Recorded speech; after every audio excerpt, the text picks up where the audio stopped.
2026 চনৰ বিধানসভা নিৰ্বাচনত জিকিবৰ কাৰণে বিজেপিৰ ওচৰত এটাই বিকল্প বাকী ৰৈছে, সেইটো হৈ গ'ল ভোট চুৰি কৰা। ভোট চুৰি কৰা মানে অসমৰ মানুহৰ ৰাজনৈতিক অধিকাৰ কাঢ়ি লৈ, অসমৰ খিলঞ্জীয়া মানুহৰ অধিকাৰ কাঢ়ি এইটোৱে মানে সাংবিধানিক অধিকাৰ চুৰি কৰিছে। ভোট চুৰি কৰা নাই, অসমৰ মানুহৰ সাংবিধানিক অধিকাৰ চুৰি কৰিবৰ কাৰণে উঠি পৰি লাগিছে। আৰু নিৰ্বাচনত জিকিবৰ কাৰণে এইটোৱে একমাত্ৰ বিজেপিৰ বিকল্প বাকী ৰৈছে। কাৰণ প্ৰলোভন দিলে, ভয় ভাবুকি খুৱালে, ডিলিমিটেশ্যন নহওক, তেওঁলোকে সমষ্টি পুনৰ নিৰ্ধাৰণৰ সময়তো ব্যাপক চেষ্টা চলালে যে কেনেকৈ তেওঁলোকে নিৰ্বাচনী বৈতৰণি পাৰ হ'ব। সকলো কৰাৰ পাছত তাৰ পাছতো দেখিছে যে জনগণে তেওঁলোকৰ পক্ষত নাই, তেওঁলোকৰ বিৰোধিতাৰে তেওঁলোক আগবাঢ়িছে।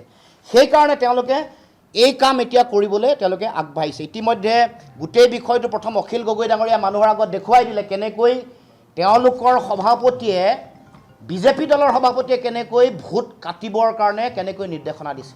তাৰ আগত মোলৈ এখন 31টা সমষ্টিৰ তালিকা আহিছিলে, য'ত 10,000কে মানুহ কটাৰ তেওঁলোকৰ লক্ষ্য আছে। সেই তালিকাখন তেওঁলোকে দিয়েই অকল নিজৰ মাজতে চাৰ্কুলেট কৰি ৰখা নাই, আনকি অফিচাৰসকললৈকো সেইখন তালিকা দি দিছে। মোৰ হাতত এখন আছে। তাৰপাছত আৰু 29টা এডিশ্যনেল ভোট তেওঁলোকে চিনাক্তকৰণ কৰিছে, টোটেল 60টা সমষ্টি, য'ত তেওঁলোকৰ লক্ষ্য পিছৰ সমষ্টিবোৰত 5,000 পৰা 10,000লৈ ভোট কটা।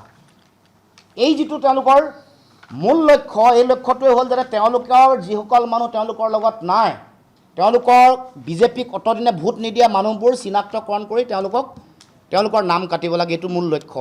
আৰু সেইকাৰণে বকো চমৰীয়া সমষ্টিত যেতিয়া ধৰা পৰিলে, তাত উপায়ুক্তৰ কাৰ্যালয়ত 5গৰাকী বিজেপিৰ কৰ্মকৰ্তাই বহি তেওঁলোকে সমজিলা কাৰ্যালয় এটা, উপায়ুক্তৰ জ্ঞাতহাৰে সমজিলা কাৰ্যালয় এটাক বিজেপিৰ কাৰ্যালয়ৰ দৰে তেওঁলোকে ব্যৱহাৰ কৰিছে। আৰু এই দেৱকুমাৰ মিশ্ৰ বুলি কোৱা যিগৰাকী উপায়ুক্ত, এইগৰাকীৰ বিৰুদ্ধে বহু সময়ত অভিযোগ আহিছে। এটা সময়ততো তেওঁ বিজেপিৰ জিলা সভাপতিগৰাকীক উপায়ুক্তৰ কাৰ্যালয় বাৰ্থডে কৰিবৰ কাৰণে এৰি দিয়াৰো অভিযোগ আহিছে। কাৰণ এই কাম কৰে, তেওঁ হিমন্ত বিশ্ব শৰ্মাৰ অতি বিশ্বস্ত, আৰু অখিল গগৈ ডাঙৰীয়াই ক'বৰ দৰে তেওঁ আমাৰ হিমন্ত গেঙৰ অন্যতম গুৰুত্বপূৰ্ণ এগৰাকী সদস্য। সেইকাৰণে এই ব্যক্তিসকলে চৰকাৰী যিসকল বিষয়া আছে তেওঁলোককো এনেকৈ হিমন্ত বিশ্ব শৰ্মাৰ চৰকাৰে এই ভোট কটাৰ কামটোত, এই ভোট চুৰি কামটোত তেওঁলোকে ব্যৱহাৰ কৰিবলৈ উঠি পৰিছে। আমাৰ স্পষ্ট দাবী যে যিসকল মানুহ ইয়াৰ লগত জড়িত, যিসকলে ফল্ছ কমপ্লেইন এনেকৈ দিছে, স্থানান্তৰিত হোৱা বুলি মিছাকৈ, মানুহ মৰা বুলি মিছাকৈ যিসকলে কমপ্লেইন দিছে, সেইসকলৰ ওপৰতো মতো কেছ লৈ তেওঁলোকৰ ওপৰত শাস্তি ব্যৱস্থা গ্ৰহণ কৰিব লাগে।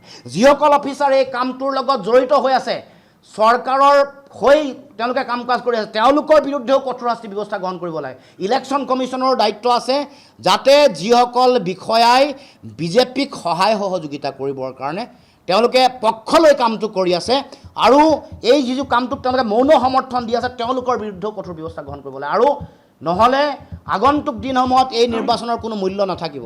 এই নিৰ্বাচন কেৱল মাত্ৰ বিজেপিয়ে তেওঁলোকৰ বচা এই নিৰ্বাচনত জনগণ ইয়াৰ লগত অংশীদাৰিত্ব নহয়, তেওঁলোকৰ নিজৰ মানুহ যিসকল আছে, নিজৰ মানুহক লৈ এইবাৰ নিৰ্বাচন ইলেকশ্যন কমিশ্যনৰ যোগেদি বিজেপিয়ে তেওঁলোকৰ লগতহে ইলেকশ্যন খেলিব খুজিছে। সাধাৰণ জনগণৰ পৰা ফ্ৰী এণ্ড ফেয়াৰ যিটো নিৰ্বাচন, যিটো প্ৰকৃত গণতান্ত্ৰিক অধিকাৰ দিব লাগে সাধাৰণ জনগণক, সেই অধিকাৰ কাঢ়ি লৈ যাবৰ কাৰণে এবাৰ উঠি পৰি লাগিছে। আৰু সেইকাৰণে এই যিটো গণতন্ত্ৰ বিৰোধী, সংবিধান বিৰোধী, অসম বিৰোধী, অসমৰ খিলঞ্জীয়া বিৰোধী যিটো তেওঁলোকৰ কাম কাজ, এই কাম কাজৰ আমি তীব্ৰ বিৰোধিতা কৰিছোঁ। আৰু এনেকুৱা ধৰণৰ কাম কাজৰ পৰা বিৰত থাকিবৰ কাৰণে আমি নিৰ্বাচন আয়োগক আহ্বান জনাইছোঁ।